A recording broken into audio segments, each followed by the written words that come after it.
Assalamualaikum warahmatullahi wabarakatuh. Di sini saya atas nama Muhammad Wildan Humaydi dari Prodi IPA akan menjelaskan tentang mengembangkan suatu paragraf. Yang pertama yaitu pengertian paragraf.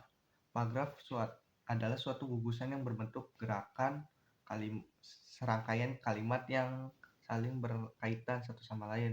Dalam satu paragraf terkandung satu unit buah pikiran yang didukung oleh kalimat pengenal, kalimat topik, dan kalimat penjelas. Paragraf juga didukung beberapa unsur yaitu antara lain gagasan utama dan gagasan penjelas. Gagasan utama adalah gagasan yang menjadi dasar pengembangan sebuah paragraf, sedangkan gagasan penjelas adalah gagasan yang berfungsi menjelaskan gagasan utama. Yang kedua adalah gagasan berdasarkan tujuan. Yang pertama, paragraf pembuka bertujuan untuk pengantar isi sebuah karangan itu untuk menarik minat si pembaca.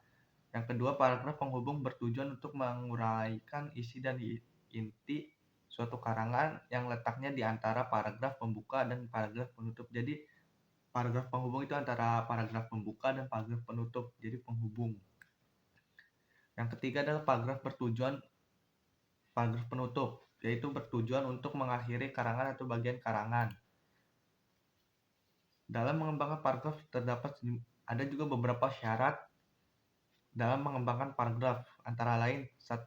Kesatuan atau kohesi adalah bagian karangan yang kalimatnya saling berkaitan dan membentuk satu kesatuan. Yang kedua, kepaduan atau koherensi adalah menitik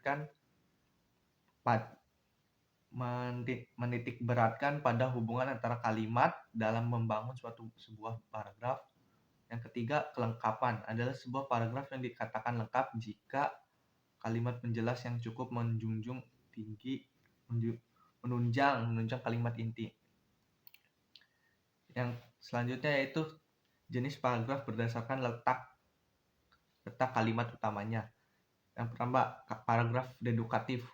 Apa itu paragraf dedukatif? Paragraf yang dimulai dengan mengemukakan persoalan pokok atau kalimat utama yang kemudian diikuti kalimat-kalimat penjelas. Dan kalimat dedukatif ini letaknya di awal paragraf. Yang kedua, paragraf indukatif adalah paragraf yang dimulai dengan mengemukakan penjelas atau perincian yang kemudian ditutup kalimat utama. Paragraf ini dibagi menjadi 3, yaitu generalisasi. Apa itu generalisasi? Yaitu artinya pola pengembangan yang menggunakan beberapa fakta untuk mendapatkan kesimpulan umum. Terus analogi adalah pola penyusunan yang berisi perbandingan dua hal yang memiliki sifat yang sama. Yang ketiga, hubungan kasual adalah pola penyusunan paragraf dengan menggunakan fakta-fakta yang memiliki pola hubungan sebab dan akibat. Terus apa aja itu sebab akibat? Sebab akibat di 3 pola sebab akibat dibagi menjadi 3, yaitu sebab akibat dari peristiwa kemudian kesimpulan, terus akibat sebab dari peristiwa, pertamanya peristiwa akibat, lalu dianalisis, dicarilah penyebabnya. Yang ketiga sebab akibat 1 dan akibat 2. Jadi penyebabnya 1 dapat menimbulkan serangkaian akibat. Selanjutnya paragraf gabungan atau campuran adalah paragraf yang dimulai mengemukakan persoalan pokok kemudian diikuti kalimat penjelas dan diakhiri dengan kalimat topik.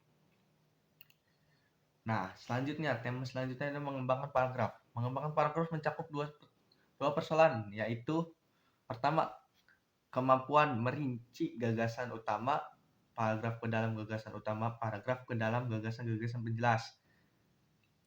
Yang kedua, kemampuan mengurutkan gagasan-gagasan penjelas ke dalam gagasan-gagasan penjelas. Pola pengembangan ditentukan oleh gagasan utama, gagasan atau masalah yang akan dikemukakan.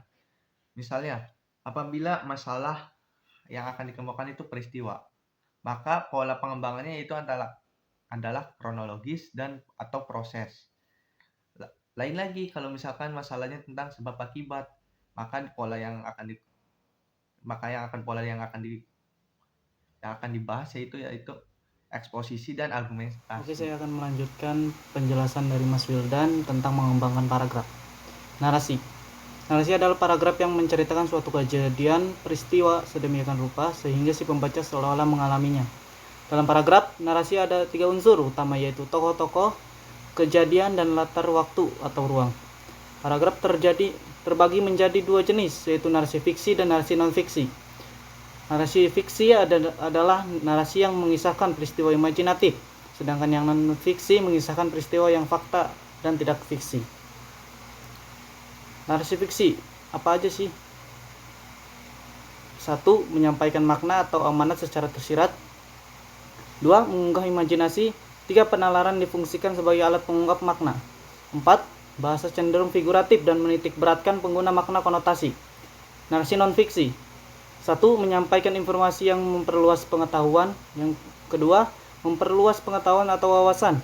Yang ketiga, penalaran digunakan sebagai sarana untuk mencapai kesepakatan rasional. Yang keempat, bahasanya cenderung informatif dan menitik beratkan penggunaan makna denotasi. Paragraf deskripsi. Paragraf deskripsi adalah jenis paragraf yang menggambarkan sesuatu dengan jelas dan terperinci. Pola pengembangan deskripsi meliputi pola pengembangan, spansial, dan pola sudut pandang. Yang pertama, pola spansial adalah pola pengembangan paragraf yang didasarkan atas ruang dan waktu. Yang kedua, pola sudut pandang adalah pola pengembangan paragraf yang didasarkan tempat atau posisi penulis dalam melihat sesuatu. Dalam pola ini berpatokan pada posisi atau keberadaan penulis terhadap objek yang digambarkannya.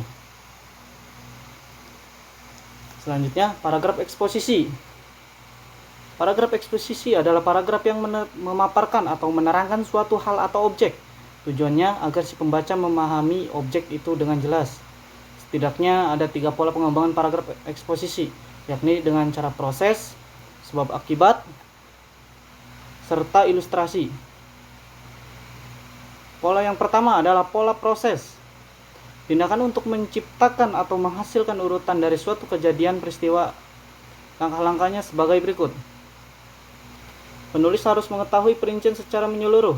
Penulis harus membagi proses tersebut atas tahap-tahap kejadiannya.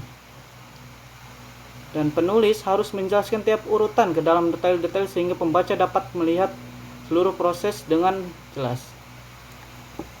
Pola sebab akibat. Dalam hal ini, sebab bertindak sebagai gagasan utama, sedangkan akibat perinciannya, pengembangannya, namun bisa juga dibalik akibat menjadi gagasan utama. Sedangkan untuk memahami sepenuhnya akibat itu dimukakan sejumlah sebab sebagai seperincinya. Selanjutnya, pola ilustrasi. Dalam karangan, ilustrasi tersebut tidak berfungsi untuk membuktikan sesuatu pendapat, melainkan dipakai sekedar untuk menjelaskan maksud si penulis.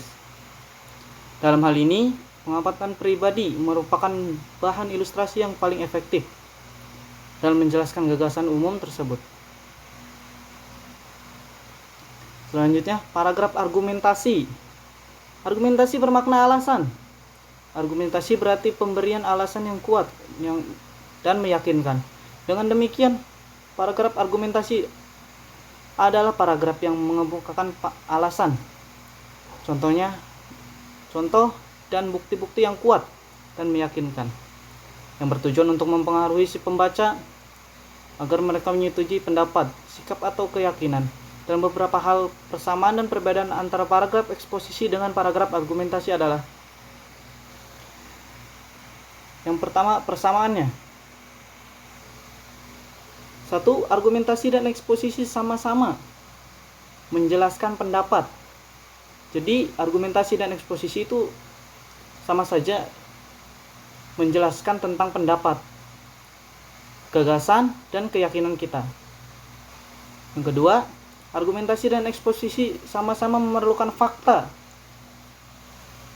Jadi dalam kesamaan ini, argumentasi dan eksposisi itu sama-sama memerlukan fakta atau kebenarannya untuk menjadi bukti. Selanjutnya, argumentasi dan eksposisi sama-sama memerlukan analisis dan sintesis dalam pembahasannya. Jadi argumentasi dan eksposisi juga sama-sama memerlukan analisis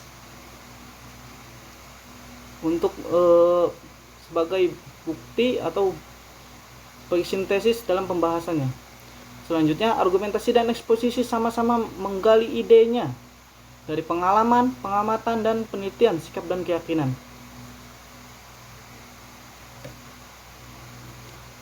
Selanjutnya, perbedaannya. Tujuan eksposisi hanya menjelaskan dan menerangkan sehingga pembaca memperoleh informasi yang jelas.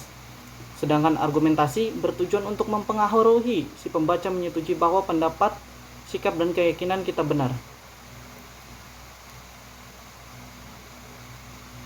Yang kedua, eksposisi menggunakan contoh grafik dan lain-lainnya untuk menjelaskan sesuatu yang kita kemukakan. Sedangkan argumentasi memberikan contoh grafik dan lain-lainnya untuk membuktikan. Tadi kan eksposisi itu menggunakan grafik untuk menjelaskan atau mengemukakan. Sedangkan argumentasi menggunakan grafik untuk meyakinkan atau membuktikan bahwa itu benar. Selanjutnya, penutup. Pada akhir eksposisi biasanya menegaskan lagi dari sesuatu yang telah diuraikan sebelumnya. Penutup pada akhir argumentasi biasanya berupa kesimpulan atas sesuatu yang telah kita uraikan sebelumnya. Jadi kalau di eksposisi, kalau penutup itu menegaskan dari isi-isi sebelumnya, dari isi-isi pembahasan sebelumnya. Sedangkan argumentasi berisi tentang kesimpulan suatu uraian sebelumnya. Baik, sekian dari kelompok saya dan Wildan. Kurang lebihnya mohon maaf. Wassalamualaikum warahmatullahi wabarakatuh.